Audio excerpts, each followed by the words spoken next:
Meu amigo, é sempre um prazer estar contando com você para essa nossa proposta de estar compartilhando conhecimento, de estar trocando experiências, né? Discutindo, explorando determinado fenômeno e etc., né? Nessas nossas práticas. O Então, muito prazer é meu em obrigado aprender, novamente né? pelo convite. Em aprender, né? A gente sempre... lembra que eu não costumo falar de... Eu não gosto muito do termo ensino-aprendizagem, eu gosto muito do termo socialização do conhecimento. E A quando a gente questão está... de... Oi? Pode falar. Pode Quando a falar. gente está numa live com uma pessoa como você, um cara que não para de estudar, né? Não para de ir em busca do conhecimento, a gente está trabalhando exatamente a socialização do conhecimento. Eu estou aprendendo com você, você aprende comigo, as pessoas que escutam estão aprendendo, né? As perguntas também servem para essa troca de aprendizagem. E é muito importante isso. Eu acho que é bem legal. É interessante essa questão conceitual, mais uma semântica, porque, por exemplo, a forma como eu não aceito bem o, o rótulo da nossa prática enquanto educador físico, né? Porque na minha leitura restringe muito o nosso alcance, a essência em si da nossa atividade, né? Mas, legalmente, é assim que somos rotulados, né? Enquanto educadores físicos, como se existisse apenas um plano em evidência, desconsiderando toda a complexidade e amplitude que é em si tratar da questão da saúde do ser humano. E o processo ensino-aprendizagem, que é outro universo também delicado, eu entendo justamente nessa ideia que eu compartilho com essa sua ideia, que a questão em si de ensino e aprendizagem, enquanto troca de experiência, e não se restringe a um polo, numa condição hierarquizada em relação a outro polo, e sim de uma troca constante de conhecimento, de experiência, porque afinal cada ser humano traz consigo toda uma história, né, para Exatamente. compartilhar. Então não é uma via unilateral, sem dúvida. É uma cultura primeiro, porque quando eu penso em ensino-aprendizagem, eu penso que é aquele que contém, né, o conhecimento, e aquele que não contém nada, e aquele que está aprendendo daquele que tem, ora. Mas aquele que tem vem vazio de fora, ele chega sem nada, sem nenhum conteúdo, né? E Exato, às essa vezes a gente se leitura... surpreende até com o nosso aluno, né, Marco? Às vezes a gente está dentro de um Justamente. contexto e acaba, o aluno faz certas colocações e a gente já faz assim, caramba, que legal essa sua colocação, eu vou refletir sobre isso. Então, Essa eu acho que ideia associada a John Locke da tábula rasa, por exemplo, né, sobre justamente essa Exatamente. hierarquização. E aí, quando a gente pensa no processo ensino e aprendizagem, na verdade, ensino e aprendizagem numa relação que deve inclinar-se a equalizar-se, né? Então, é uma troca de experiência, não existe, não deve existir, mas a gente sabe que existem sistemas nesse sentido, são principalmente sistemas engessados que continuam nessa hierarquização que limita, né, a essência em si da proposta. Meu jovem, eu vou fazer as considerações aqui iniciais e apresentá-lo, né, para que a gente oficialize aqui essa nossa troca de experiências, né, essa proposta de compartilhar conhecimento, não é isso? Essa ação, André Felipe, seja bem-vindo, Gabriele, muito obrigado pela participação. Essa ação, ela trata-se de histórias de professor, trata-se de uma ação que está relacionada a um projeto de extensão, né, desse curso de filosofia, dessa segunda graduação que eu estou em fase final de conclusão, e que, na verdade, com esse novo formato, a ideia é sempre facilitar o acesso à informação, que os princípios que serão aqui abordados nessa relação de filosofia e educação, que ela aconteça de uma forma mais atraente, mais fácil, acima de tudo, mais envolvente. porque a gente vai estar resgatando, relembrando algumas histórias que foram marcantes nas nossas práticas, né, em si, no nosso ato pedagógico. E a partir delas, dessas experiências, a gente vai estar evidenciando, elucidando algumas questões que são caras, acima de tudo, à educação, e com uns links sobre o viés da filosofia. Então, a gente vai estar enriquecendo esse nosso debate em função da nossa experiência, mas, acima de tudo, pensando na questão em si de um certo rigor conceitual para, com maior propriedade, né, na essência em si da nossa prática, de superar as restrições, os limites do senso comum. Então, Histórias de Professor, na verdade, é esse nosso debate, pensando, acima de tudo, no carinho, na atenção que nós concentramos na relação em si com os nossos alunos, os nossos laços, que justificam, vamos dizer assim, tamanha dedicação e busca de conhecimento por nossa parte. E aí eu devolvo os elogios enquanto expressão de respeito e admiração que eu tenho para a pessoa, que também eu o vejo dessa forma, uma pessoa que está sempre com uma sede por conhecimento intensa, né? Uma busca dinâmica e incansável por aprender mais. Então, muito obrigado também pelo convite. E aí eu vou apresentá-lo aqui, para quem está chegando agora, professor Luciano José de Oliveira, dançarino, coreógrafo, produtor cultural, professor de dança de salão e sapateado, professor de educação física pela Universidade Salgado de Oliveira, a Universo, pós-graduado em educação física escolar pela Universidade de Pernambuco, PE, pós-graduado em psicomotricidade relacional e Conifacho, e professor concursado do Estado de Pernambuco. Esse é um pouco, vamos dizer, isso é um pouco da jornada construída, conquistada, com muita dedicação, do grande amigo Luciano Oliveira, grande professor Luciano Oliveira.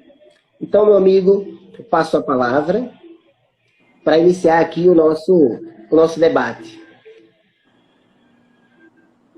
Então, agradecer, né, o convite, sou seu parceiro, além de amigo, né? A nossa história é uma história bem antiga, bem lá para trás. E eu vou estar sempre à disposição para que a gente possa socializar esse conhecimento, conversar sobre, e de repente despertar, que eu acho que é um papel fundamental do educador, das pessoas, a vontade e o desejo de aprender, né? Todos nós temos essa condição, né, de aprender e buscar o conhecimento. Então, estou aqui à sua disposição, Marcos. Perfeito, perfeito. Meu jovem, para iniciar esse nosso debate, uma primeira questão sobre a função da educação.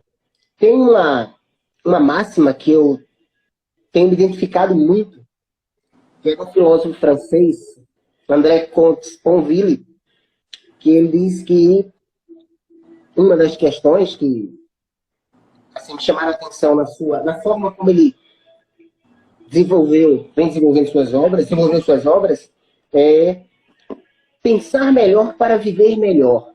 Então, a forma como ele entende o nosso papel, né, enquanto referência de determinado conhecimento, pensando nessa troca e etc., como a gente trata do ato pedagógico e tudo mais, eu me identifiquei muito com essa frase, que na verdade tem a ver com a essência em si da proposta dele, né? E aí, a primeira questão, para a gente relembrar alguma história, para você relembrar algumas de suas histórias durante essa jornada sua já de experiência enquanto professor, a primeira questão para orientar o nosso debate é sobre qual a função da educação de acordo com sua leitura. Então, Marcos, socialização do conhecimento acumulado pela humanidade, né? Seria um ponto que eu acho que poderia ser constar dentro das respostas com relação à pergunta que você me fez. Preparar as novas gerações para a inserção no mundo, que é uma das funções que eu acredito que seja da educação. Adaptar as crianças e os jovens, né, ao mundo gerado pelas gerações que nos antecederam, ou que os antecederam. Né? Eu tenho hoje, né, uma educação baseada num ato bem recente que antecedeu as gerações atuais. Né? Já se a gente vai lá para 30 anos atrás, né, já era baseada na geração anterior à nossa. Então, é uma das funções. Deixa eu ver mais. Contribuir, que eu acho que é uma coisa que está surgindo bem recente hoje, mas que é algo que já existia lá, eu posso até falar sobre Montessori, Maria Montessori, que já trazia a questão do processo de humanização da educação. Não é? Mais na frente a gente vai falar um pouquinho sobre isso. E preparar os jovens, que é uma coisa que a gente fala muito, Marcos, né, para o mercado de trabalho. A gente já conversa sobre isso já há algum tempo. Como serão esses novos profissionais da dança? Né? Que é uma coisa que mexe com a gente. Não, a gente precisa trazer essa questão do conhecimento à tona, para essa busca do conhecimento, para que nós tenhamos mais na frente profissionais. Vou falar cidadãos, né? Críticos, reflexivos e conscientes do seu papel na sociedade. Porque esses profissionais que estão sendo formados agora vão formar outros profissionais, outros cidadãos. Então, quando tem-se um cidadão, um profissional consciente, crítico, reflexivo, recebi informação aqui, peraí, vamos pensar um pouquinho, né? A gente sabe que o processo educativo, Marcos, ele é complexo, né? Bem abrangente, historicamente falando. Ele é determinado pela sociedade, né? Então, isso significa que a ênfase em um ou outro aspecto do educar, ele é determinado por essa mesma sociedade. Concorda? Perfeitamente, perfeitamente. Aí eu penso assim, nas diferentes épocas da história, do contexto histórico, as sociedades impuseram seus valores. Impuseram seus valores às novas gerações. Então, eu vim da geração, nós temos mais ou menos a mesma idade, eu tenho 22 anos, você tem 23, é mais ou menos a mesma idade. Gerando assim novas expectativas para a educação. Hoje já temos outras, né? Com essa questão da pandemia, já se vê a educação com uma perspectiva nova, mas não tão nova assim, porque alguns autores lá 100 anos atrás já trazia essa questão dessa nova educação, né? Posso citar Montessori. Mas, enfim, vamos lá, que não é o contexto aqui. Dessa maneira, a sociedade ela transmite conhecimento e normas de condutas, padrões aos jovens de hoje, né? Que ela é uma premissa da sociedade, é imposta pela sociedade. Eu não saio aqui dizendo, olha, eu vou fazer isso sem ter um lastro, né, que me oriente. Aí o sucesso vai depender muito dessa assimilação e internalização desse padrão que é estabelecido pela própria sociedade no âmbito do fazer pedagógico, no âmbito da educação, né? Daquilo que se considera normal. Hoje temos a BNCC, que é um orientador, né, das escolas, da educação. Então, quanto mais adaptado esse indivíduo tiver, maior possibilidade de que o indivíduo seja plenamente integrado a essa sociedade. Quando esse indivíduo ele foge desse padrão, aí ele fica à margem, né? Ele fica marginalizado. Então, ele está lá, distante. Por isso a importância da formação de um professor, de um educador. Ai, meu Deus. Alguém está perguntando se já começou a live. Não entra, é só entrar. É só entrar na live. Deixa eu ver se eu consigo. Kátia Campos também aí nos prestigiando. Eu não acredito.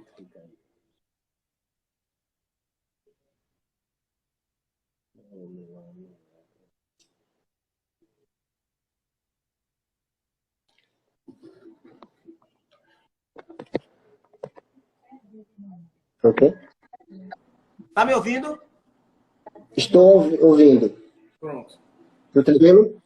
Tá tranquilo. Luciano, aqui. Deu um branco aqui. Nós estamos aí, Kátia Campos nos prestigiando, José Oliveira, Demétrio, né? Sempre participando aí. Inclusive, sábado próximo, o nosso próximo Histórias de Professor justamente será com o grande amigo Demétrio, né? Que a gente tem justamente muita história também para contar, muitas histórias para contar. Não vou perder essa, não.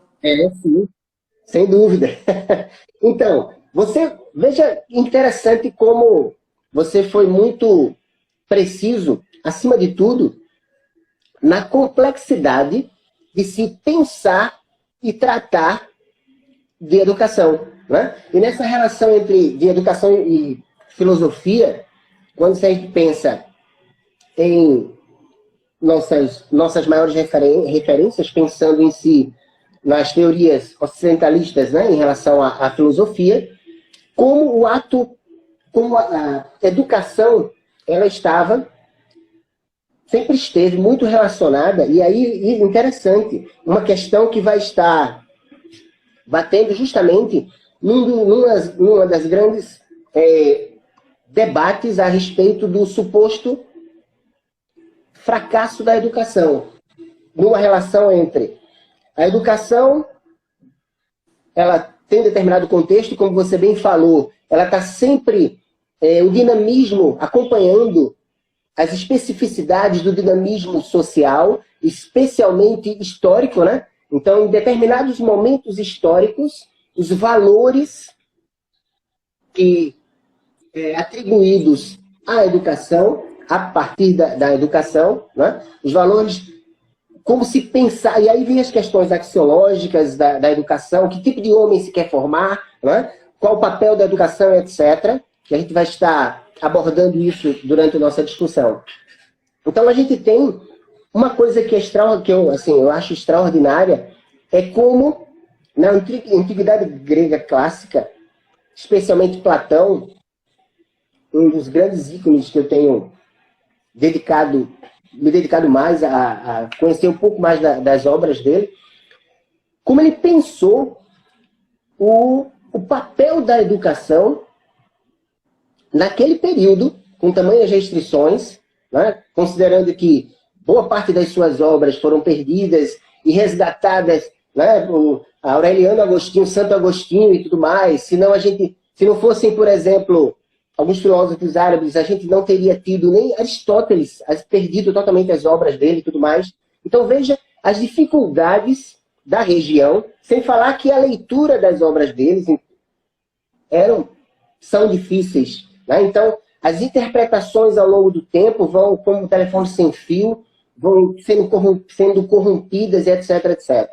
Mesmo assim, veja como se pensou na sociedade, pensando na toda aquela estrutura da polis grega e tudo mais, como se pensou a educação, a importância da educação. Tudo bem que, pensando em hierarquização, existia, né? Quem nasceu para ser guerreiro, quem nasceu para ser filósofo, e aos filósofos, em função de já ter se desprendido, de certa forma, era uma das características marcantes, a forma de se entender o filósofo.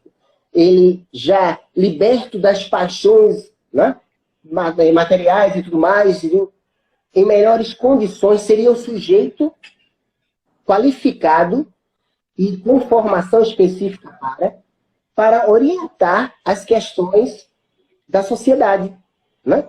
Então, existia uma hierarquização. Diga. Tá Tem ouvindo? alguns amigos do WhatsApp que estão pedindo para compartilhar. Tu tem como compartilhar isso no meu Instagram? Olha, assim que terminar aqui o nosso trabalho, vai estar no GTV, mas eu também vou disponibilizar no meu canal e eu vou passar o link para você e para os seus amigos. Então, todo mundo vai ter acesso a essa discussão. Mas agora, nesse momento, para acompanhar ao vivo, eles não têm como, né? Não, só pelo... aqui com a gente mesmo, né? No momento.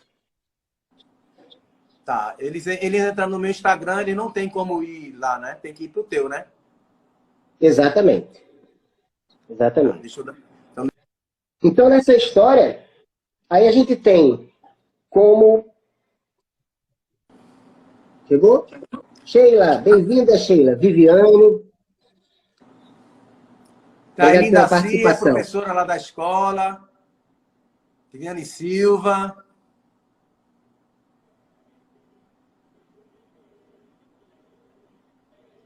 Apertar o avião? Espera aí, deixa eu ver aqui. O avião. Enviar. Enviado com sucesso. Vamos ver se essa pessoa vai conseguir, né? Obrigado, José Oliveira. Sim, obrigado. Seja bem-vinda. Mas vai lá, continue, por favor. Desculpe. Não, tranquilo. Nossos amigos aí, sem dúvida, amigos e amigas. É um prazer, sem dúvida. É uma honra, né? Que bom que a gente tem a participação aqui.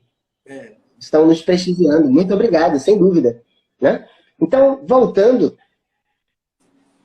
aqui à questão de como se pensou, quais os valores atribuídos, as responsabilidades, né, que a educação tem assumido, pensando justamente em se ajustar, em atender, aliás, às expectativas, às projeções de determinados momentos históricos. Então, a forma como a educação na paideia grega, como ela foi pensada por Platão e Aristóteles, a questão em si da virtuosidade, da areté e tudo mais, as virtudes que eram evidenciadas, né?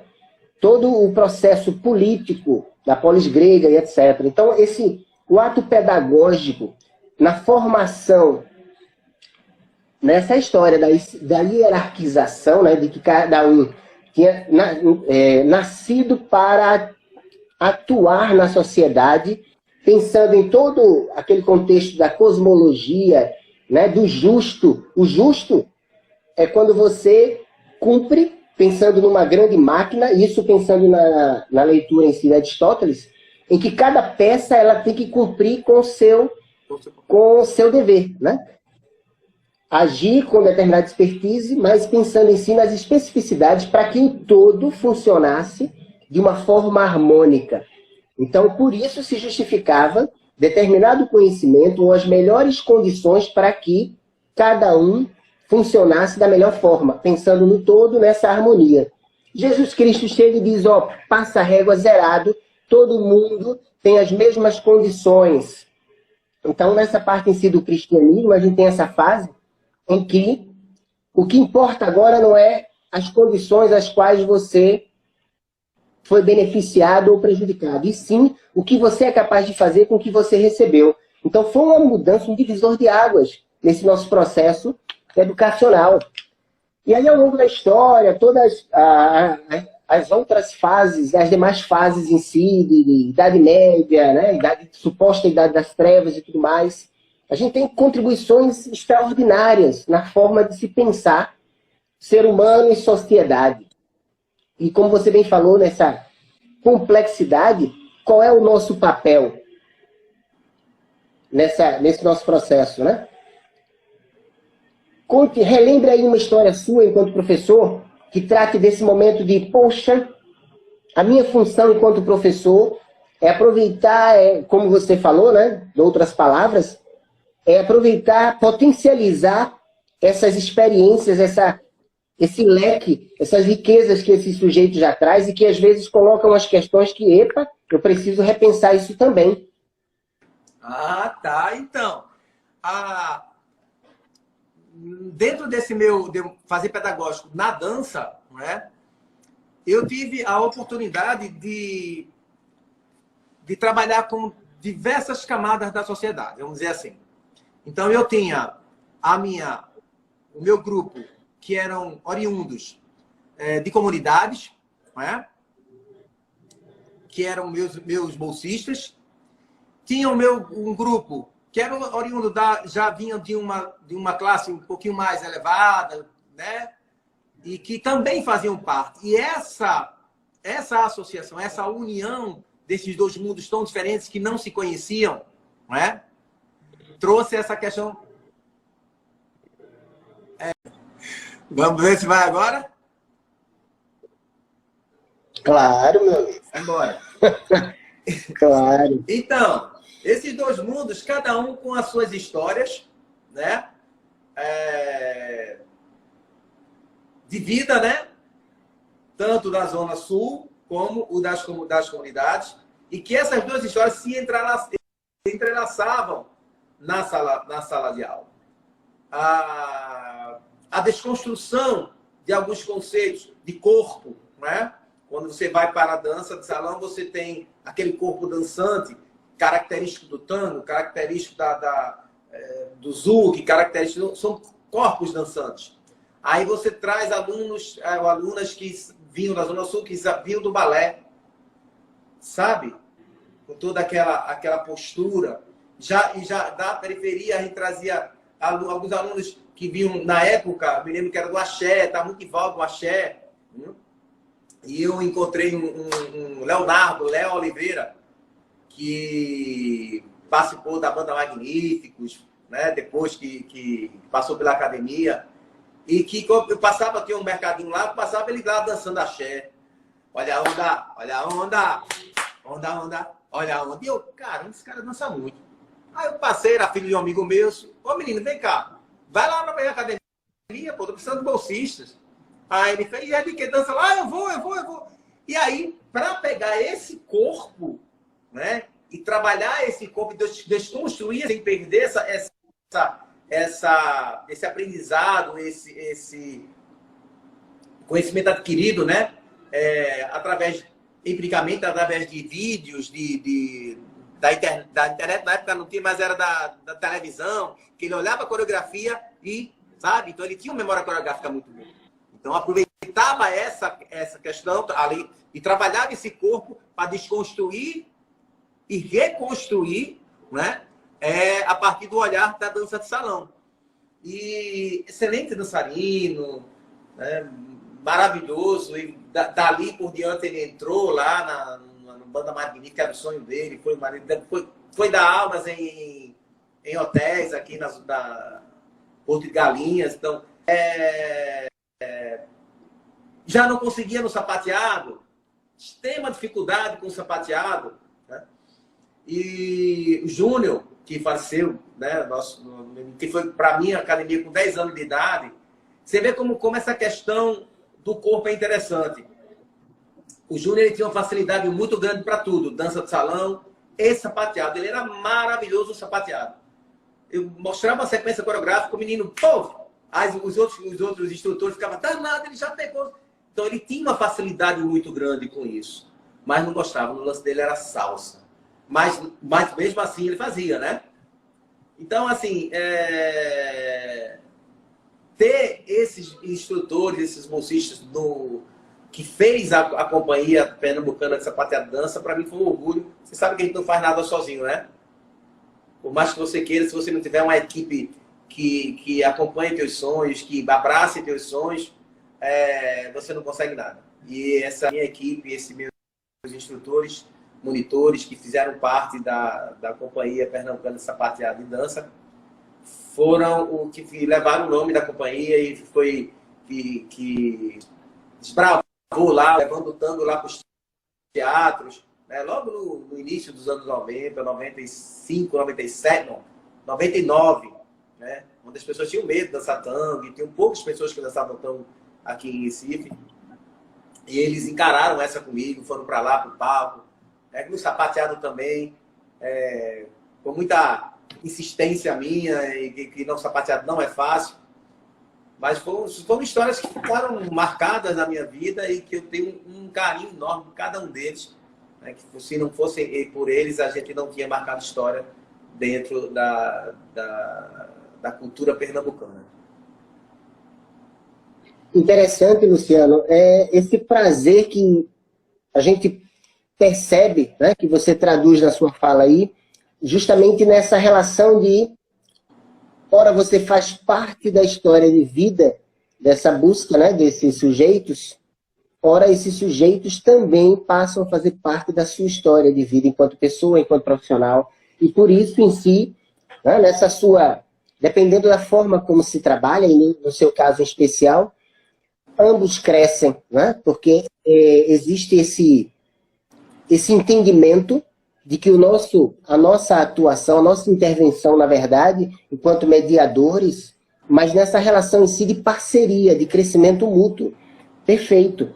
E são histórias assim que nos ajudam que deixa claro assim, estamos indo no caminho certo acima de tudo, né? Eu sou muito grato que em todos os momentos das minhas fases, eu sempre tive pessoas extraordinárias que, de forma espontânea, tiveram contribuições expressivas na minha busca. E de forma muito tranquila, assim. Então, sempre que eu precisei, sempre tive pessoas ali para, reveja isso aqui, né?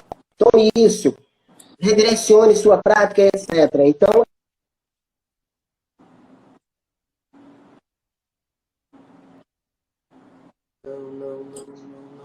Não trava.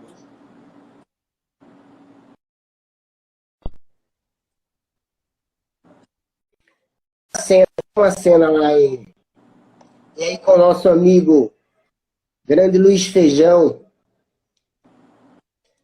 Feijão, ele me viu fazer, justamente, ele me viu numa das aulas, né? E aí me chamou, meu jovem, você, meu amigo, aliás, garoto, faça o seguinte, você quer crescer? Conhece Jaime Arocha? Então faça o seguinte, amanhã vá fazer aula, venha fazer aula comigo, tá certo? Onde? Que horas? E aí, Feijão, quando eu cheguei para Feijão, eu disse, Feijão, eu vou para São Paulo, onde está Jaime. Aí ele fez, tá certo. Preparou uma carta, que eu nunca soube o conteúdo da carta, entregue isso aqui a Jaime. Então, quando eu fui morar lá em São Paulo, entreguei a carta a Jaime, e Jaime prontamente me colocou em todas as aulas dele. Eu quero esse rapaz aqui comigo em todas as aulas. E aí eu fui também muito bem recebido lá. E aí tem uma cena interessantíssima lá. E aí eu digo também como a questão da sensibilidade do professor, né? A forma como você abraça quem tem aptidão, inicialmente, e quem é guerreiro, né? Porque tem gente que tem muita facilidade e, infelizmente, se perde no caminho. E já tem gente que não tem muita e por resiliência, conceito emprestado da física, essa nossa condição de mesmo em condições sob pressão e etc. Né? Então, Alexandre chegou lá e fez, cheguei uma vez para fazer aula, Alexandre fez, está chegando aqui um cavalheiro extraordinário. Eu, baixinho, nordestino, e aí estava se esperando uma outra compleição física e tudo mais. Eu sei que metade da música, mais ou menos, a relação já era outra. No outro dia, a pessoa já estava me procurando, cadê ele, cadê ele?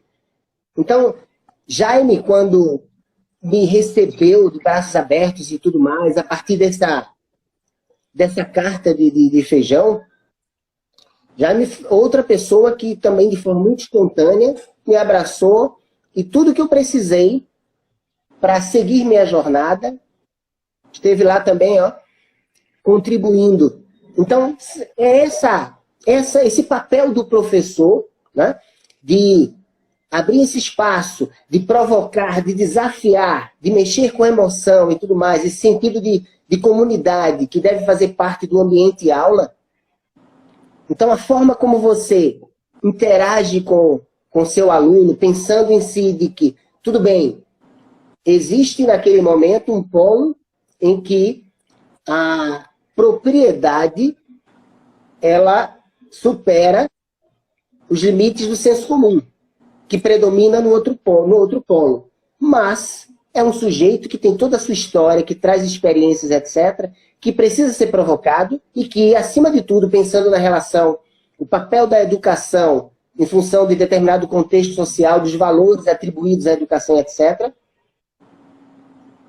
que tipo de sujeito a gente quer lançar, potencializar, seja no mercado de trabalho, mas, acima de tudo, desenvolver nele consciência crítica reflexiva, né? Então, a partir daí, mais do que nunca, eu tenho investido no meu papel enquanto professor. E aí a gente avança para a nossa segunda questão.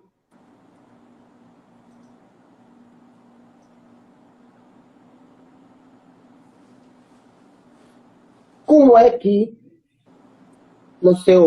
na sua leitura, na sua experiência, como é que a gente consegue realmente, considerando o atual contexto, as dificuldades, nessa história de educação, porque pensando na época da Antiguidade Grega Clássica, estava associado à vida boa. A educação só tem sentido se ela contribuir para uma vida melhor para o sujeito.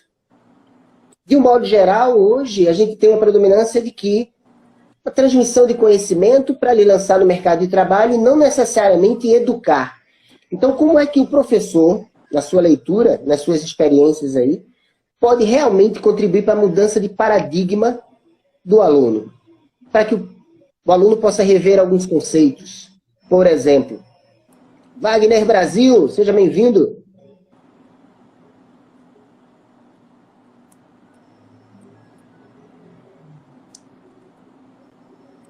Você fala na questão da intervenção desse professor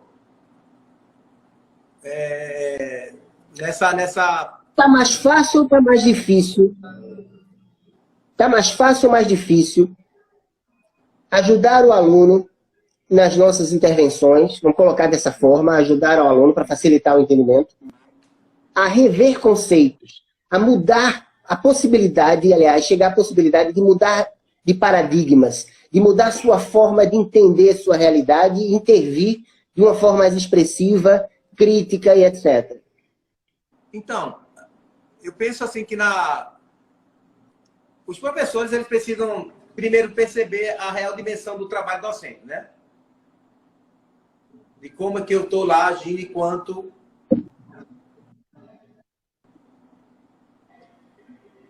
A gente pensa assim muito na questão da manutenção ou na transformação desse modelo atual. O modelo atual, né, socialmente falando, que temos hoje. Eu também estou me colocando nesse bojo, né? A gente precisa entender como se estrutura a sociedade, como se dá essa dinâmica. Como se dá essa dinâmica. Como é que eu vou transformar, né? Como é que eu vou interagir, como é que eu vou trabalhar com esse aluno. E como essa escola se posiciona dentro desse processo. A escola, quando eu falo escola, eu falo também os professores, né? Seja ele numa escola de dança, seja ele na escola normal, enfim. Como é que ele se posiciona dentro desse contexto, né?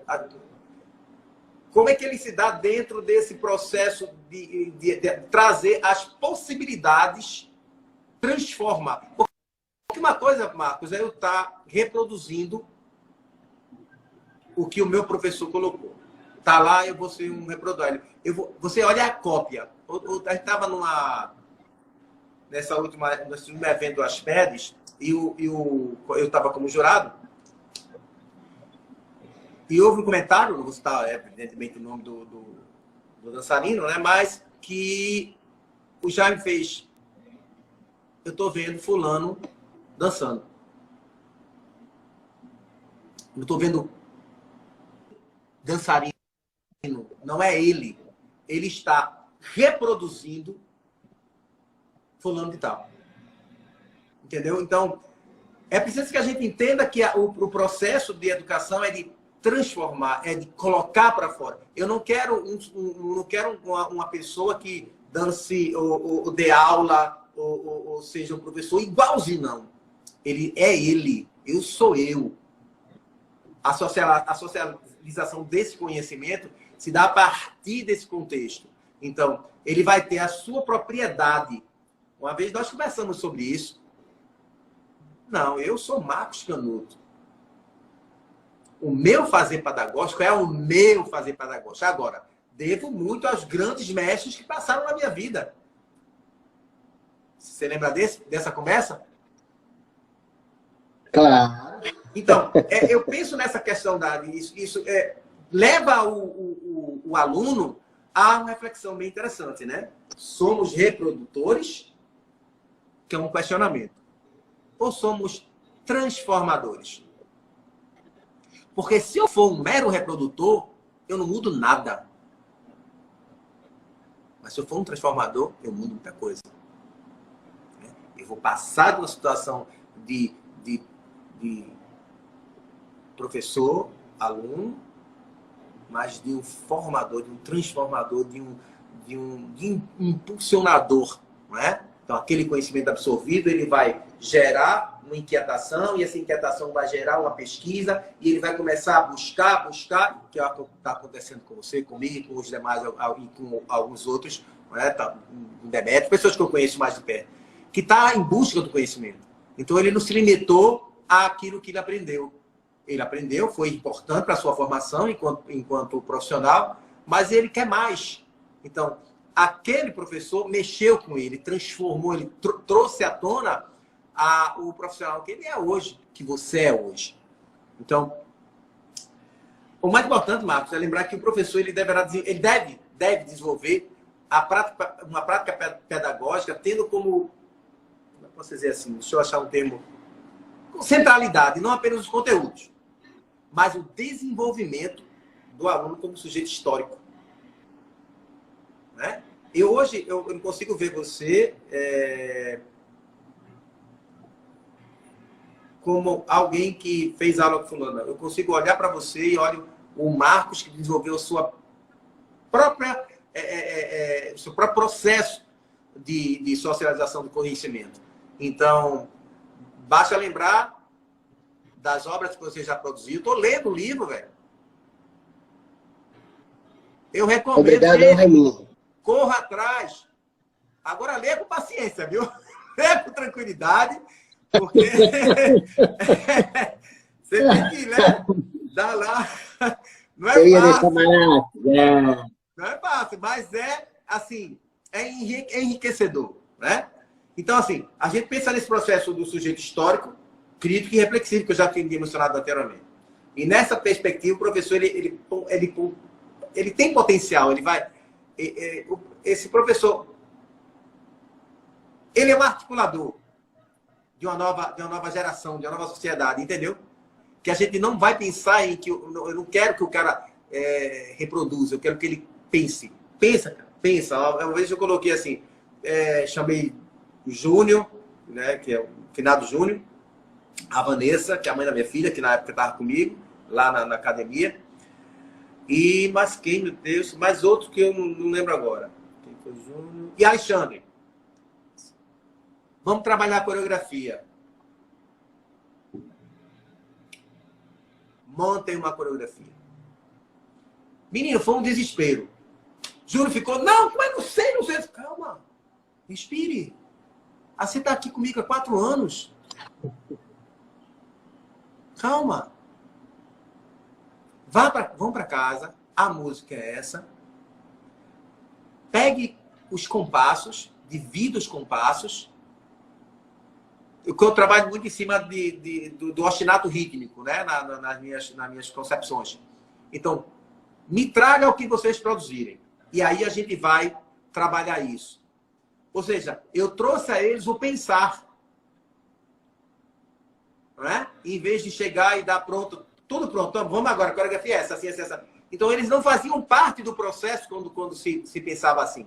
E eu queria que eles fizessem parte desse processo de criação. E o resultado foi maravilhoso. Foi um samba que foi lá apresentado, que eu dizia, gente, esse samba é nosso. Não, coreografia Luciano Oliveira e companhia. Sabe? Porque eles fizeram parte do processo. Eles começaram a pensar. Então, quando você instiga o aluno, quando você, no nosso caso, nossos dançarinos, você consegue trazer isso à tona.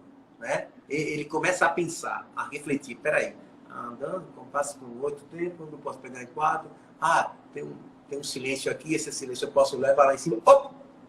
E sair daqui e fazer isso. Ah, isso aqui dá, né, tem uma melodia bem rapidinho, então aqui eu posso usar. Ah, eu uso essa aqui. Então eles vinham discutindo isso entre eles e traziam para mim. E agora, vamos começar a pensar o uso do espaço como um todo. Vai trabalhar na vertical, vai trabalhar em círculo, como é que é, na diagonal. E assim a gente começou a construir coisas que eu fazia antes sozinho, que ele realmente não tinha ainda competência para chegar a esse pensamento. E eles começaram, e a partir daí já fica, opa, olha, eu estou pensando numa ideia, massa, traz de cá, vamos lá.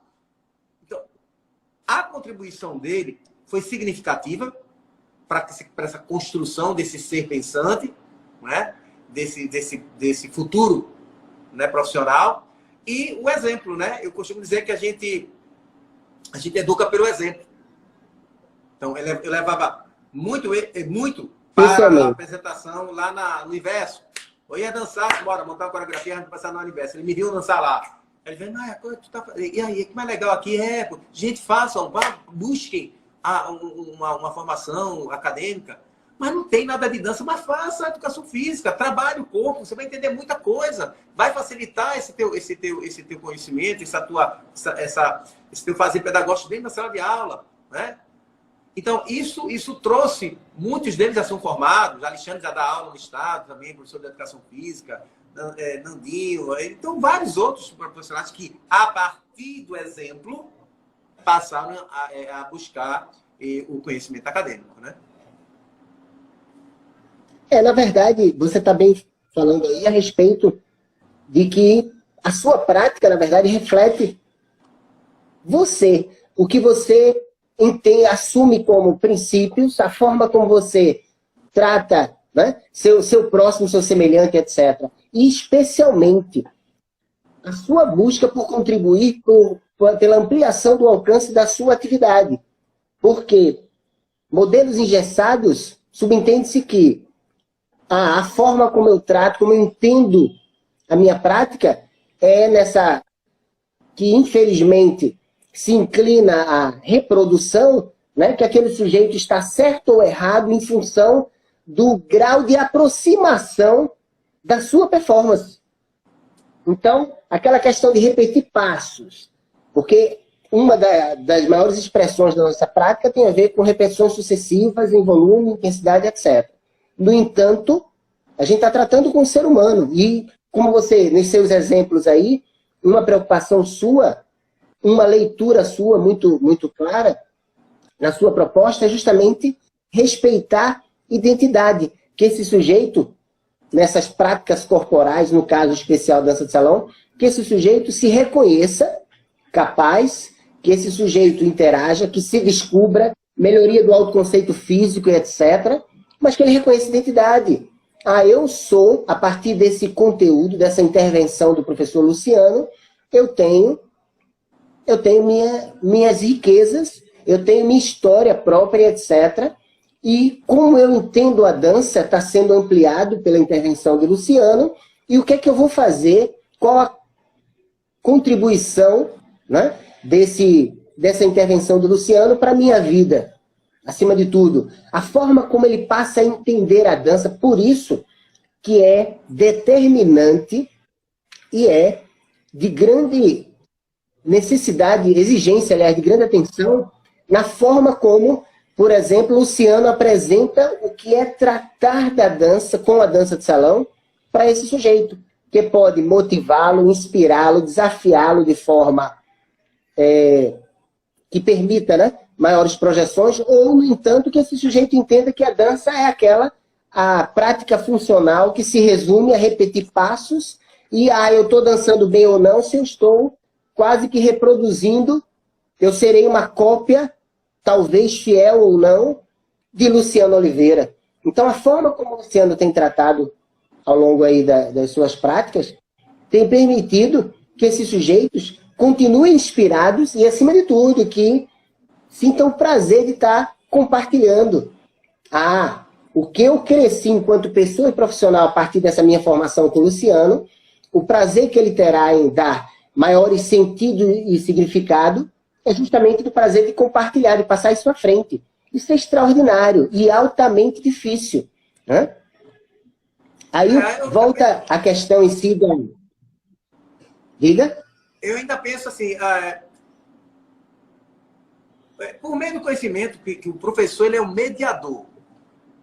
Né? Por isso que eu falo muito em socialização. Ele é um mediador. Né? É o mediador das habilidades. Então, eu tenho esse contexto, trago esse contexto, não é? Enquanto professor mediador, enquanto educador mediador, onde eu vou mediar as ações ali, tentando fazer tirar essa questão do fazer pelo fazer. Né? Um termo muito usado na educação física. Você está fazendo por quê? Porque é assim. Sim, mas por que assim?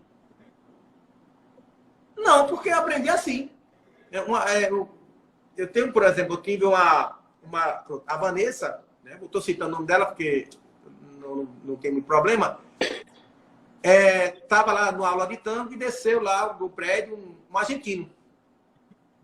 Aí foi visitar a aula. Aí fez... eu sou argentino, tá lá, falou lá assim, eu posso dançar uma música aqui?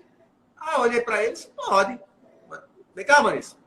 Porque eu chamei ela? Porque era minha parceira, é uma pessoa que tem uma habilidade muito grande, dançava muito bem. Ela até meu. Ela chegou perto de mim e disse, pelo amor de Deus, um cara argentino. Isso. E você é minha aluna. Você é ótima. Minha parceira. Então, eu confio em você. Apenas dança. Pegue toda a sua técnica e trabalhe, se divirta. Não é? Porque é muito bom quando você consegue ter essa oportunidade de pegar um nativo, no caso ele, e dançar com esse nativo. Usando todas as técnicas, todas as informações que foram adquiridas durante todo o tempo que esse aluno aprendeu. E quando ela dançou com ele, deu show, né? O André Felipe está nos assistindo, ele conhece ela, e deu show. E quando terminou, ela veio toda contente. Caramba, e aí? Isso foi muito ruim. Ela, o quê? Foi. Eu esperava mais. Luciano? Aí só estou brincando, foi ótimo. Você está vendo como muitas vezes a falta de você acreditar em si mesmo, no seu potencial, impede de você vivenciar momentos de ascensão. Não é? A partir daí, ela, sabe, não subiu muito a cabeça, mas ela se sentiu mais confiante. E logo em seguida, ela teve uma casa aqui que tinha, eu não lembro o nome, meu Deus, aqui na paralela do Antônio Falcão, que era um casal de argentino que abriu a casa de tango e passou a ter shows de tango. Então ela começou a dançar tango ali. Ela disse, Luciane, aí, vá-se embora, rapaz. Assuma lá. Então ela teve a oportunidade de dançar com diversos profissionais de Recife, né? Aí dançou com Roberto Pereira, dançou com o André, dançou acho que com o Everaldo, dançou com muita gente que dança tango. E ela disse, caramba, eu pensava que eu tenho medo, mas agora que eu consegui dançar com todos eles, eu vi que aquilo que você disse para mim é muito importante. Eu dizia o seguinte, olha, eu não quero ninguém eu não preparo ninguém para dançar comigo.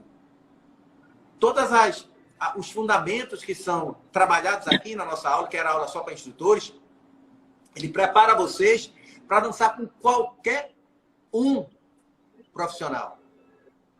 Se você está bem fundamentada, se você aprendeu, você absorveu esse conhecimento, né? Não tenha medo, se jogue. Então, esse momento para ela, nessa casa, eu não lembro o nome da casa, nada, não vem na cabeça, mas serviu também para fortalecer esse aprendizado. André Felipe aí. Oi? Porto Madeiro, que o Felipe está falando. Porto Madeiro, isso! Exatamente. Exatamente. Isso aí você chegou a conhecer? Sim. Tive o prazer, sim. Uma vez só, infelizmente. André está colocando aqui, Porto Madeiro, exatamente. Exato. Gleidson entrou! Gleidson também entrou agora, ó. Gleidson também. Parceirão! Grandes vivências eu tive com você, Gleidson. Grandes vivências. Restaurante Porto Madeiro, exatamente. Então, o André foi um dos que teve a oportunidade de dançar com essa minha aluna, com essa minha instrutora, dançarina. E são histórias, sabe, Marcos, que marca a gente, né? Que nós, enquanto educadores, professores, quando a gente vê uma situação dessa, uma aluna nossa dando show e recebendo elogios de todos os outros professores, caramba, dancei com fulana, a tua aluna é muito boa, maravilhosa, caramba, ela... Então, isso aí enche a gente de orgulho, porque a gente trabalha por isso, né? A gente se satisfaz, não vou falar satisfaz, mas a gente se realiza, não é? Com eles. Isso. Você estava, às vezes, olhando o Júnior, a parceira dele, a Vanessa, e quem estava dançando com ela lá, o meu grupo, né? Dançando lá, Ayla, você viu, Bruna, então, tanta gente dançando ali, assim, nossa senhora, jovens, tão novinhos, 14, 15, 16 anos, ficando show lá, né? Se realizando como profissional. Caramba, era para mim uma satisfação enorme.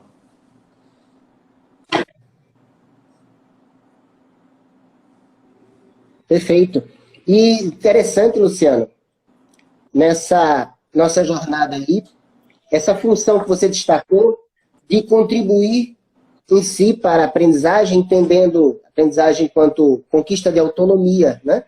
Essa segurança que essa sua aluna, que já, né, chegou à condição de professor e tudo mais, a partir das suas intervenções, a importância desse companheirismo. Acima de tudo, existe um laço afetivo também, né? De você contribuir com conhecimento, mas, acima de tudo, que essa pessoa se sinta acolhida, confiante, não é isso? É um dos grandes desafios, especialmente nessa nova etapa, em termos de momento histórico e tudo mais, que a gente iniciou estabelecendo essas relações. A gente está num período em que, isso denunciado por José Saramago, por Bauman e tudo mais, esse consumo de imagens, esse expressivo volume de informações, sem uma condição e tempo e estrutura para processar, né, para que você tenha uma leitura mais consciente, crítica, reflexiva sobre a realidade, esse consumismo desenfreado, né, que está dificultando ainda mais, comprometendo, fragilizando as relações, tanto a apropriação em termos de conhecimento, quanto a mesmo em si a condição de interação entre os sujeitos. Os laços, as relações interpessoais têm se fragilizado nesse sentido. E aí o papel do professor, eu sempre evidencio o papel família e educação, apesar de que existem as críticas, né? A gente tem Pierre Bourdieu, por exemplo, sociólogo, ele trata muito segundo os conceitos dele de campos e tudo mais, ele fala que, infelizmente, família e sociedade são também responsáveis pelos determinismos sociais, no sentido, e aí ele já destaca, eu gosto muito dos tratos dele, porque já remete às relações dessa sociedade androcêntrica, e aí já entra Simone de Beauvoir e tudo mais, que a gente tem na nossa prática de dança de salão todas essas questões. Veja como o ambiente aula é altamente complexo. A gente está lidando com questões de gênero, a gente está lidando com são dois corpos e a gente está tratando, acima de tudo, de uma forma de comunicação. Porque trata-se da aprendizagem de um novo idioma. Eu gosto muito de colocar dessa forma, porque a gente está falando de dois corpos que precisam, né, a partir das intervenções do professor, se descobrir mais, desenvolver essa sua capacidade, habilidade de lidar com a informação. Então, qual a melhor forma de que esses corpos possam se comunicar de uma forma harmônica, né? Que potencializem suas capacidades, suas restrições, etc., que sejam trabalhadas e que conquistem essa autonomia, né? Para interagir no salão, independente se é com o nativo ou não, né? E aí vem esse drama que essa aluna ela estava vivendo naquele momento, chegou para você e graças à sua intervenção, graças a... Aí onde vem a história, toda aquela conflitante relação entre racionalistas e empiristas que segue ao longo da história. Imagina como é para um professor com uma formação que não é caracterizada por uma relação harmônica entre teoria e prática, sob rigor conceitual, ou seja, se for uma prática baseada somente numa formação, não à luz da ciência, mas praticamente empirista, como na nossa atuação, na nossa área, isso ainda é predominante, como é para um sujeito lidar com todas essas questões sem uma busca por um rigor conceitual e etc. É muito mais complexo. Então, para lidar com essas questões, é preciso propriedade. Agora, acima de tudo, e aí uma coisa que eu gosto muito, eu tenho o prazer de tê-lo como uma referência, enquanto professor, justamente por causa dessa questão de existe o conhecimento, existe a propriedade, né, que vai orientar minhas práticas, mas você se permite estar repensando sua prática, repensando, né, você enquanto professor, opa, eu tenho um determinado conhecimento, eu aplico, porque aí a gente está falando do quê? A gente tem uma estrutura de objetivos, né? Quais são as estratégias metodológicas e, acima de tudo, a avaliação. Luciano tem desenvolvido, teve acesso a um determinado conteúdo, tem desenvolvido sua própria metodologia, ou seja, seus ajustes, técnica, que é o estilo pessoal, né? Então, o Luciano tem lá suas estratégias metodológicas, aplica, tem dado determinados resultados. Luciano, por conhecimento, por estudos, etc., ele está sempre avaliando, repensando, opa, e ainda mais. Cada sujeito é um universo próprio. Então, a linguagem do Luciano ela tem que estar sendo ajustada a cada realidade. Isso é altamente complexo, desafiador, mas acima de tudo, é apaixonante. É apaixonante. Cada um recebe a informação e decodifica essa informação de maneiras diversas. Não é verdade? Então, aqui nesse universo que nós estamos conversando agora, eu e você, cada ser que está aí, cada pessoa que está nos assistindo, ela está fazendo uma interpretação pessoal de cada informação. Não é? Então, quando você está dentro de um ambiente onde tem várias cabeças pensantes, a tua linguagem ela tem que ser muito bem pensada e trabalhada para que você possa atingir o maior número de pessoas. Não é? Então, a afetividade, né? O emocional, acho que você falou aí do conhecimento, da prática, da metodologia, mas tem outros, né? Outros agentes aí que estão atuando nesse fazer pedagógico do professor. Né? O saber ouvir, o entender outro... Eu vou dar um exemplo aqui da escola, onde a gente tinha um aluno que dava problemas, e aí os professores, meu Deus, esse aluno dá muito problema. E a nossa gestora, que é a anterior, ela reuniu e começou a falar sobre a vida desse aluno. E nós passamos, a partir daí, ter um olhar mais profundo, um olhar mais carinhoso, um olhar mais, sabe? Porque a vida desse aluno não era fácil. Então, quando ele chegava na escola, ele chegava carregado de problemas. Não vou citar aqui, mas que eram fortes e que afetava profundamente o aprendizado desse aluno. Então, quando a gente passa a entender o aluno, a conversar com esse aluno, sabe? Esse fazer pedagógico, ele toma uma dimensão muito melhor, muito maior. Desculpa o termo, muito maior. Então, você passa a olhar e a sua metodologia ali começa a já ir se adaptando às situações, né? Então, já olho para esse aluno e já trago ele aqui, olha, vem cá, vamos começar aqui. Vamos precisar começar mais tarde, fica ali um pouquinho depois da aula, tem atividade para que tu vai fazer comigo. E a gente começa a, sabe? Porque esse aluno, ele apresenta algumas condições que é preciso se olhar com mais carinho.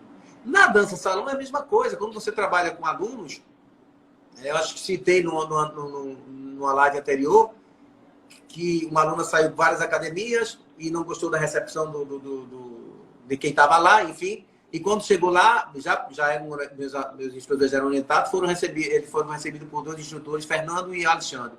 E essa aluna estava num processo depressivo, não é? Se divorciado, estava muito mal.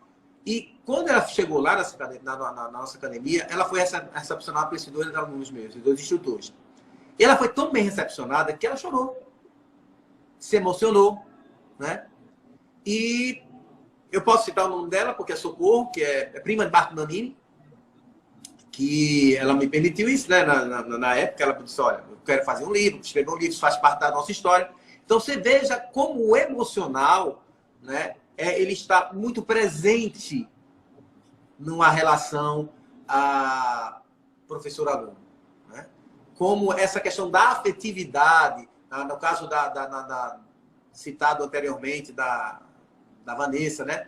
Como essa questão da confiança, você passar a confiança, você ter esse aluno mais perto, esse instrutor mais perto, entender as questões que permeiam esse aluno, né?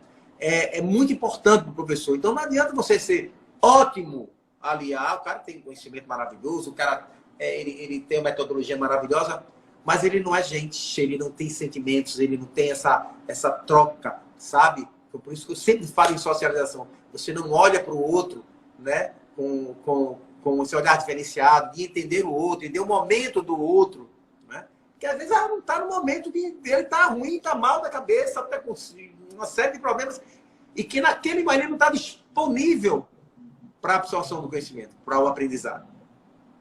E se a pessoa não entende isso, acaba, acho que você falou, acaba perdendo. Essa pessoa começa a se afastar da academia, se afastar da escola. E você não entende por que eu estou perdendo aluno. Por que eu estou perdendo aluno? Não é?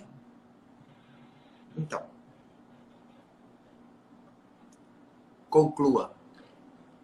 Tem uma cena interessante em cima desse prazer que a gente tem nessa parceria. E aí tem um trabalho me lembra muito isso, Robert Greene, Maestria, que ele fala justamente que para você alcançar, né, nessa busca, né, é uma maestria em determinada atividade, segundo a obra dele lá, é na faixa no mínimo de 7 a 10 anos. Tá, mas que é fundamental que exista uma relação estreita com o mestre, né? Com alguém que se expresse inicialmente de ter todo aquele conhecimento, mas que favoreça essa troca. E aí é um trabalho que eu também super indico, Maestria de Robert Greene. A gente passa a refletir muito sobre. E uma cena com Carlinhos Jesus, num dos eventos ali, na minha época em Recife, que ele me chamou em particular, em um dos dias desse evento, e veio justamente para evidenciar o prazer que ele sentiu em ver a forma como a dança, né, a partir naquele tempo eu participei, né, da minha dança e dos meus alunos. Então ele veio, justamente veio conversar e conversou uns 20 minutos mais ou menos sobre isso. Sobre, Marcos, eu vi uma coisa interessante na forma como vocês apresentaram a dança. E aí eu até falei para ele, Carlinhos, e acima de tudo, para ficar tranquilo, viu? Eu estou entendendo aí o processo, mas eu estou aqui justamente pelo prazer de estar com os meus alunos, porque uma coisa é essa ideia, né, da gente estar ensinando o professor e aluno, e quando a gente supera isso, na verdade, o prazer se torna, pode ficar melhor? Pode. Você dançar com seus alunos. E aí esse laço estreito, na verdade, você está dançando com seus amigos e amigas. Né? Então, quando a gente alcança essa condição, eu creio que essa é uma das maiores expressões digamos, de como estamos indo bem, né, nessa nossa intervenção. Como ela está realmente dando bons frutos. É extraordinário isso aí, sem dúvida. E aí, Luciano, uma pergunta aí para a gente ir para essa etapa final desse nosso debate. Como é que a tecnologia pode contribuir ou não para esse nosso processo, pensando no ato pedagógico, nesse nosso processo, como você coloca aí, de compartilhar conhecimento, socializar conhecimento, né? Isso. Então, Iô, seja bem-vindo! Ei, ô! Nosso amigo Iô! Então, Marcos, hoje é uma realidade, né? A pandemia trouxe à tona essa questão e aí metodologias ativas, né? Algo que pensa que parece que é novo, mas não é novo não, porque Montessori já trabalhava isso há uns 100 anos atrás, né? Bem muito lá atrás. Já se tinha essa questão. Na verdade, só acelerou muitas.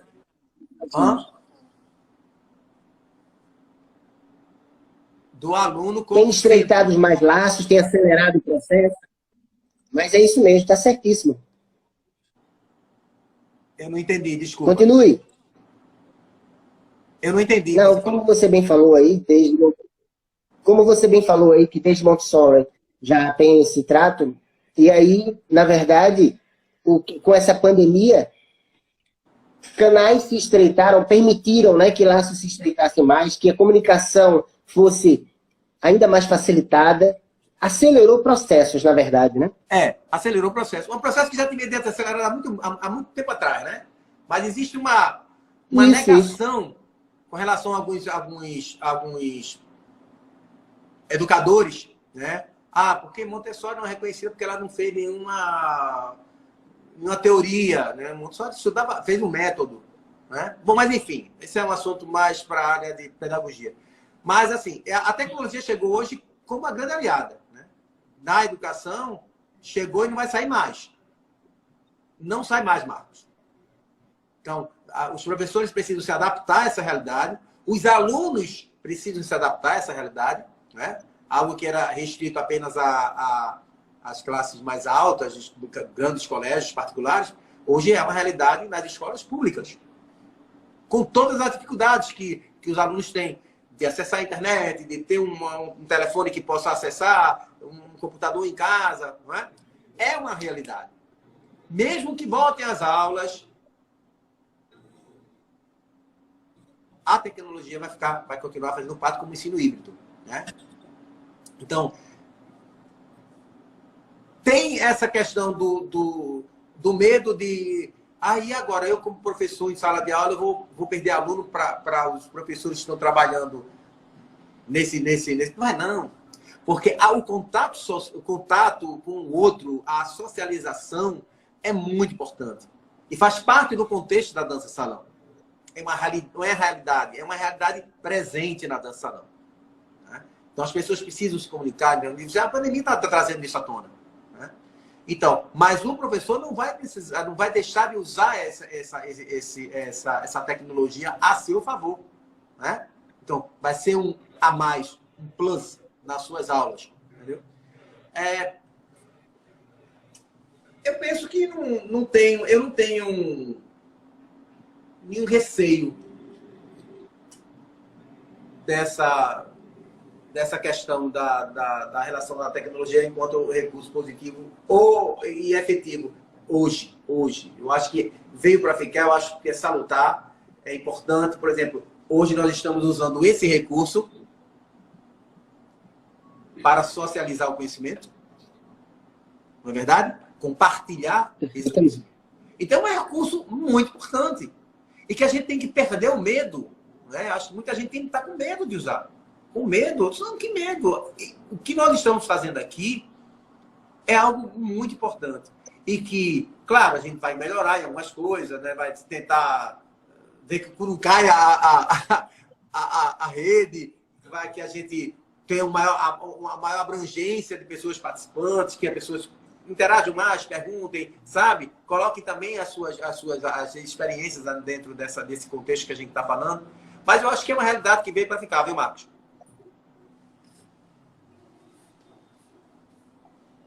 Como você bem falou, Luciano, na verdade, não é a tecnologia como um dos instrumentos, né, desenvolvidos pelo homem, vem justamente para facilitar nossa intervenção, nossas relações, sem dúvida.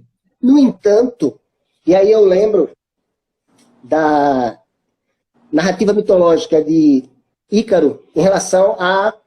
E aí tem um trabalho de Paul Dier, a análise, porque as narrativas míticas, elas podem ser, e eu tenho me apaixonado por esse veículo de informação também,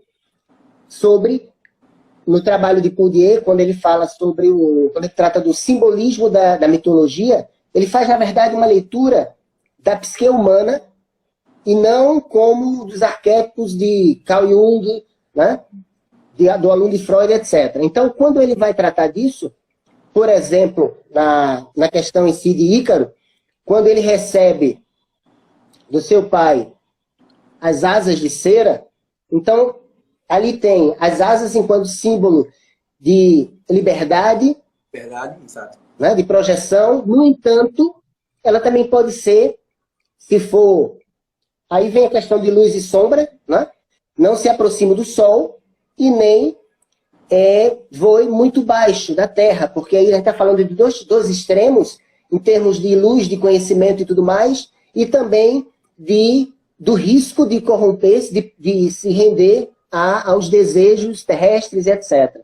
Então, as asas, elas também podem ser símbolo de libertação, mas também, se for associada à cor negra, como as asas do morcego, aí vem toda aquela história do Batman, se é herói ou não, no sentido dos extremos. Então, a tecnologia, por exemplo, ela pode ser utilizada, ela pode se beneficiar, estreitar laços, facilitar o acesso à informação, mas também pode ser utilizada, você tem um celular, para estar preso às redes sociais.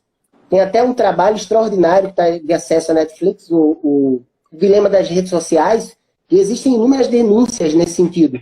Então, você tem ali no celular, eu costumo dizer, é uma reflexão que eu tenho muito com o tio meu, que você tem ali uma biblioteca com acervo extraordinário à sua disposição, à sua mão.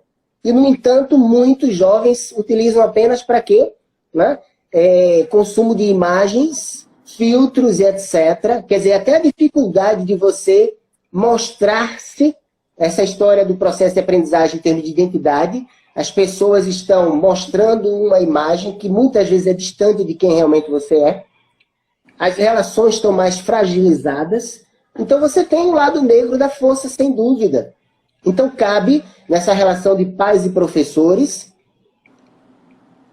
permitir esse veículo, mas, acima de tudo, suas funções, suas restrições, porque senão volta aquela questão cara à educação, em termos da relação de reprodução ou transformação, que a gente vem falando aqui ao longo desse nosso encontro.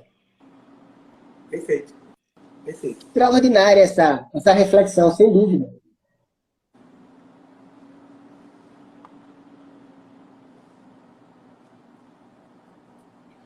E aí, meu jovem, como última questão aqui para o nosso debate na nossa área o quão importante é o laço afetivo. Porque a gente já evidenciou, a gente já destacou que no ambiente de aula, na relação em si da socialização do conhecimento, né? Como você costuma falar, a gente falou que o aluno ele precisa ser motivado, interna e externamente, né?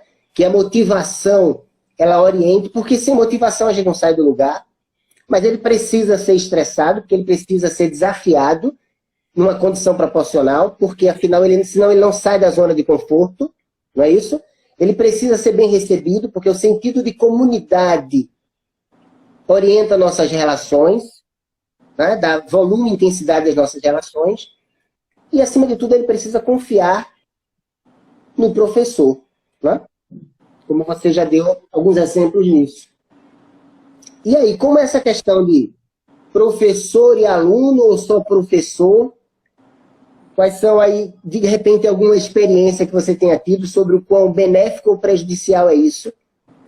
Eu começo assim, a trazer uma questão do respeito ao aluno, né? A gente tem que respeitar a sua história, a gente já falou sobre isso, a sua cultura. Ele vem com a carga cultural muito forte, né? O seu conhecimento, ele não chega zerado, né? A gente tem, claro, alguns alunos que têm um problema de riqueza motriz, que isso é uma questão mesmo da infância, não foi trabalhado na escola, né?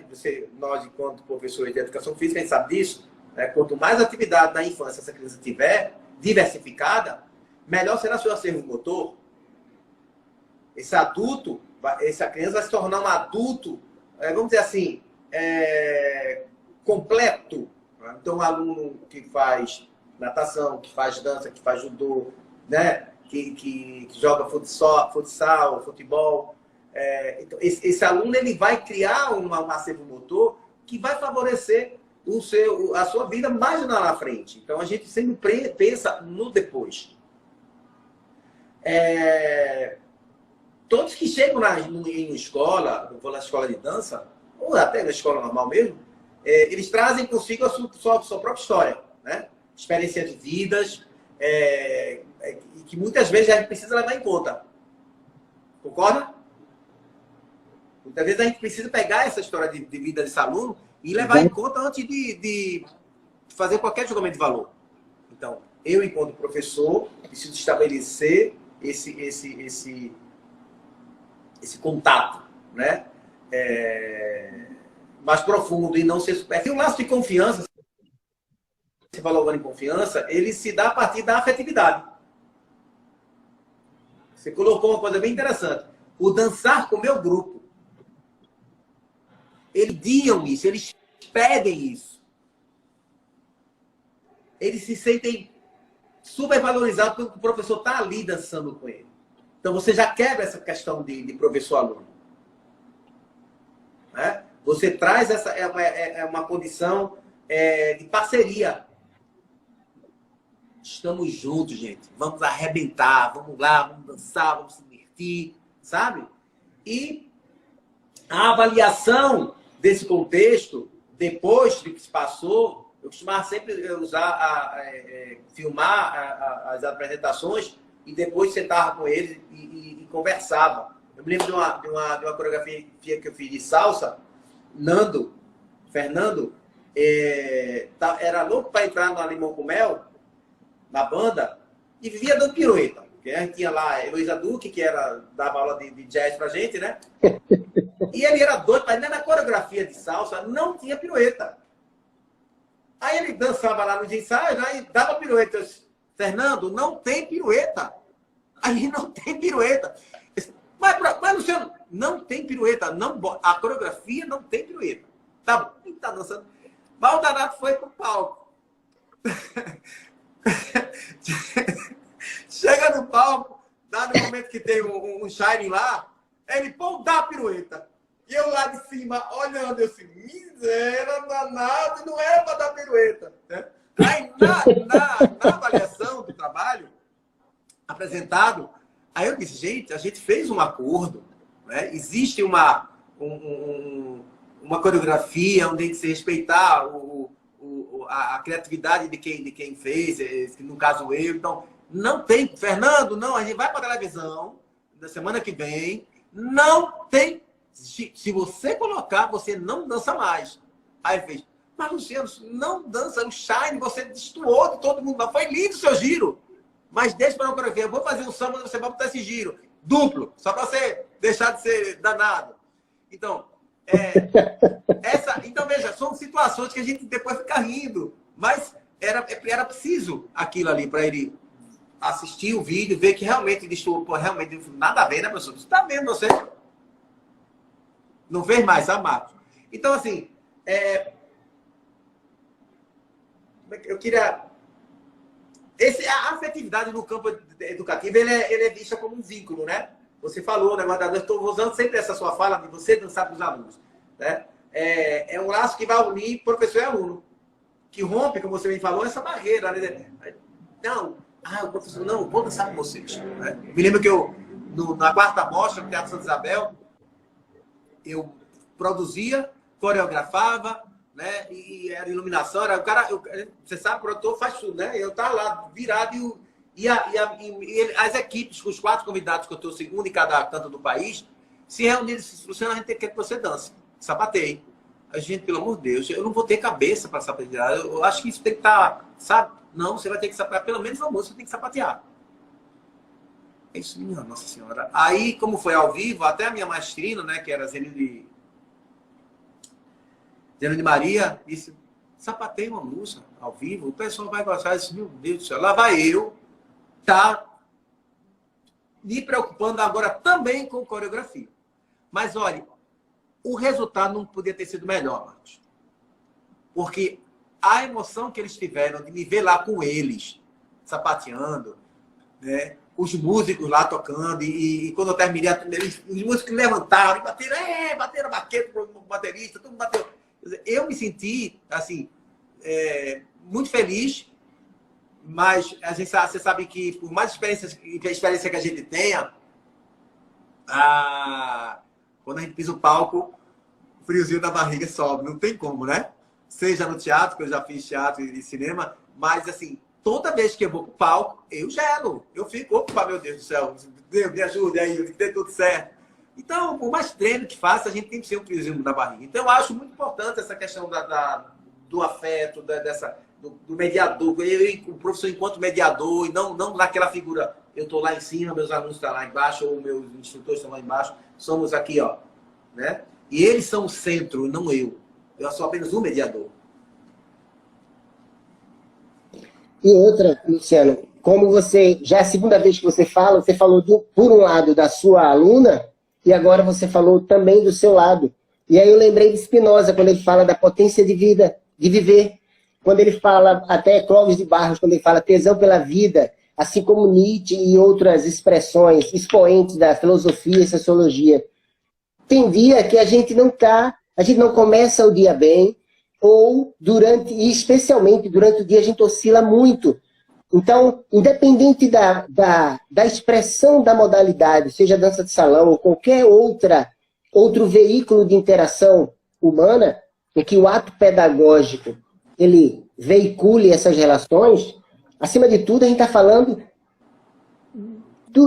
de pessoas, né? Nossos semelhantes. Então, quando o ambiente favorece essa troca, esse crescimento mútuo, a gente tem essa superação de reprodução para transformação, e acima de tudo, a gente tem agentes pensantes, a gente, na verdade, favorece agentes multiplicadores, né? E o prazer de você estar ali, fazendo parte da história de vida, das conquistas de outras pessoas, e que essa recíproca seja verdadeira, acima de tudo. Perfeito isso aí. Aí, meu jovem, diga. Assim, todo relacionamento, Marco, ele se baseia na afetividade, né? E quem afeta é também, de uma certa maneira, afetado, né? Nós Perfeitamente. professores, né? Quando você afeta, você também é afetado. Nesse caso, eu fui afetado e afetei eles também, né? Com relação no caso, como você colocou lá, você colocou grupo. Foi um ato de amor, foi um ato de generosidade, né, de carinho, de afeto, de mostrar, de estar junto com eles. Você acaba sendo afetado com isso. Mas você não apenas afeta, mas uma via de mão dupla, né? É um vai e vem. As emoções, elas permeiam elas permeiam a nossa vida. Né? A gente vive, estamos à flor dessas emoções. Se a gente não consegue levar isso para dentro da sala de aula, né? Você falou aqui que sem motivação, tem nada. Se você não motivar, se você não desafiá-los, eles gostam disso. Né? Eles gostam disso. Então, uma coreografia que eu fiz de Paulo Moura, caramba, rápida para danado. Eles ficaram assim, não dá não, se dá. Vamos lá tentar. E fizeram divinamente. Mas foi um desafio para eles. Montar uma coreografia foi um desafio para eles. Então, quando você lança essa proposta, você busca, você vai, você incita eles, né? Para que eles comecem a entrar dentro do processo de criação, de pensar, de refletir e de pensar a dança não só como uma reprodução de passos, de figuras, e sim como um processo criativo, a coisa flui, né? Então você tem agentes transformadores, né? Você está formando pessoas que vão transformar, né? Quem não lembra? Por exemplo, O prazer que a gente tem. você falou agora do Jaime.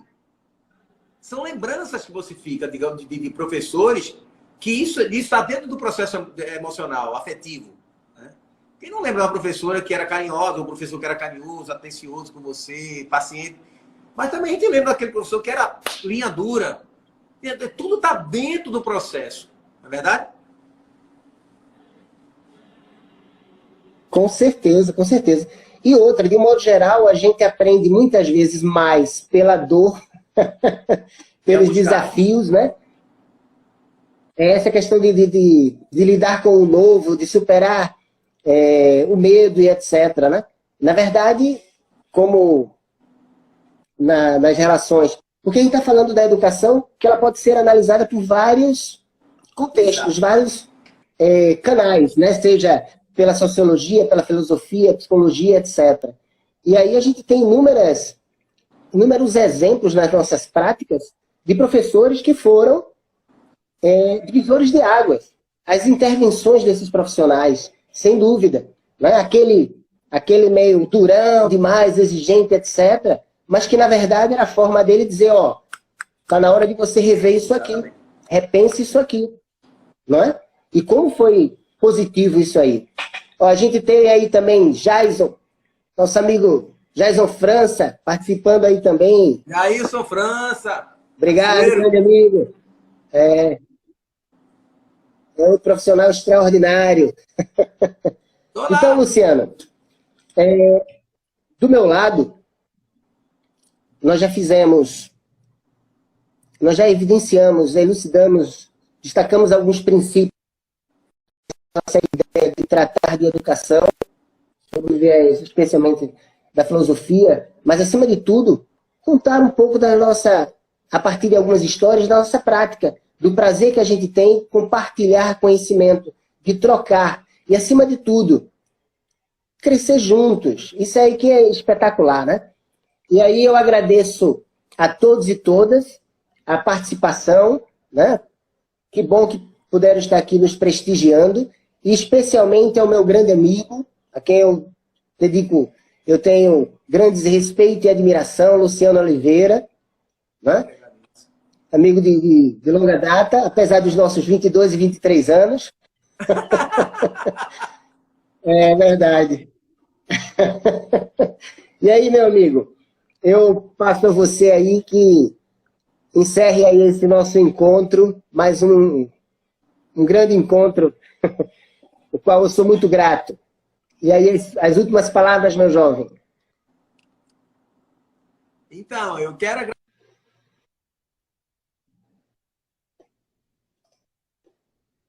disposição para a gente conversar e aprender, porque eu estou aprendendo muito com você, com as suas falas, com esse seu viés filosófico, né? Que me força a ir buscar um pouquinho na literatura, né? Mas, assim, agradecer aos participantes, né? Os meus amigos professores, pessoas que eu tenho um carinho muito grande, os alunos que entraram, que eu vi que entrou alguns alunos, professores da escola onde eu leciono. Muito obrigado. Eu acho que a gente tem que trabalhar mais esse compartilhamento do conhecimento, de a gente trazer à tona essas questões, de conversar de uma maneira tão leve, né? Tão tranquila, com livre acesso, as pessoas entendem, escutam, né? Que nas próximas se posicione mais, pergunte mais, que a gente vai estar aqui, vai ser uma honra, né? Ouvi-los e tentar compartilhar, tentar socializar esse nosso conhecimento. A gente aprende muito com vocês também. Perfeitamente. Luciano, para lembrar aí, a primeira parte, que houve aquele breve intervalo, depois eu vou fazer uma edição, que eu vou juntar essas duas partes, e aí todos e todas vão ter acesso ao material na íntegra, acima de tudo. Eu tenho registrado aqui quem participou aí do nosso encontro, porque a ideia depois é que esse pessoal receba certificado de participação pela Uninter, né? Nessa ação de extensão, acima de tudo, certo? Próximo sábado eu estarei com o Demétrio, nosso amigo Demétrio, grande profissional. Excelente. Sem dúvida, né? É outra pessoa que a gente tem o prazer de estar compartilhando conhecimento, aprendendo juntos, sem dúvida, né? E a todos e todas, boa noite, um grande abraço e obrigado, Luciano. Eu que agradeço, Marcos. Admiração incrível por você. Muito obrigado, abração. Tchau. Valeu. Tchau.